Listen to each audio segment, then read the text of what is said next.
જોકે આ બાજુ રાજકોટમાં પરસોત્તમ રૂપાલાએ યોજી પ્રેસ કોન્ફરન્સ અને કહ્યું કે ક્ષત્રિય સમાજની માફી મેં માંગી લીધી છે। મારી દ્રષ્ટિએ આ મામલો પૂરો થઈ ગયો છે। મારે જે કરવાનું છે તે મેં કરી દીધું અને કહી દીધું છે। એટલું જ નહીં, મારાથી જે ભૂલ થઈ હતી તેની માફી માંગી લીધી છે। એમાં મેં તો મારું સ્ટેન્ડ ડે ફર્સ્ટ ક્લિયર કરી દીધું હતું।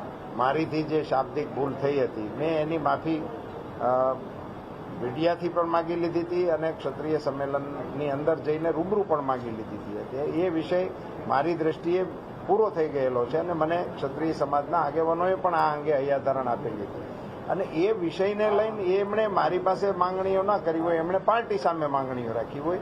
એ સમાજ અને પાર્ટી વચ્ચેનો વિષય છે, એમાં હું કંઈ કોમેન્ટ કરી અને વધારાનું કશું કરવાના મતનો નથી। ક્ષત્રિય સમાજના અન્ય આગેવાનોનું એવું કહેવું છે કે એ સંમેલન માત્ર ભાજપના ક્ષત્રિય આગેવાનોનું, તમામ ક્ષત્રિય આગેવાનોનું એ એમના નિવેદનો છે। મેં કહ્યું ને કે એ વિષય હવે મારે વધારે કોમેન્ટ કરીને એ વિષયમાં હું કશું કહેવાના મતનો નથી।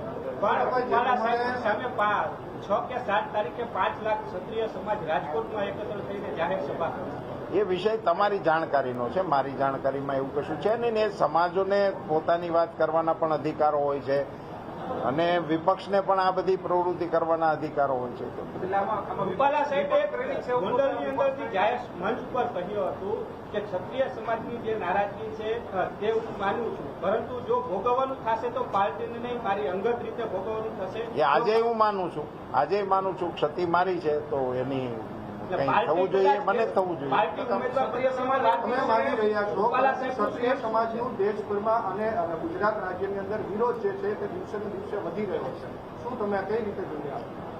અમે એને માટે એ સમાધાન થઈ જાય, ક્ષત્રિય સમાજની લાગણીને જે કવાણી હોય તો એટલા માટે તો મેં માફી માંગી છે અને એ સમાજને એ છાત્ર ધર્મ પ્રમાણે એ માફી આપી દે એ પ્રકારની વાતો અમે કરી રહ્યા છીએ અને અમારા આગેવાનો પણ કરી રહ્યા છે। રૂપાલા સાહેબ ખાસ તો ક્યાંક સિનિયર આગેવાનો અને વેગ આપી રહ્યા છે એવી ચર્ચા, એવું મારા માટે કોઈના માટે કહેવું એ યોગ્ય નથી અને કોઈ આવી પ્રવૃત્તિ કરતા પણ ના હોય અને કોઈની સામે એવી આંગળીઓ ચીંધવાનું કોઈ કારણ નથી।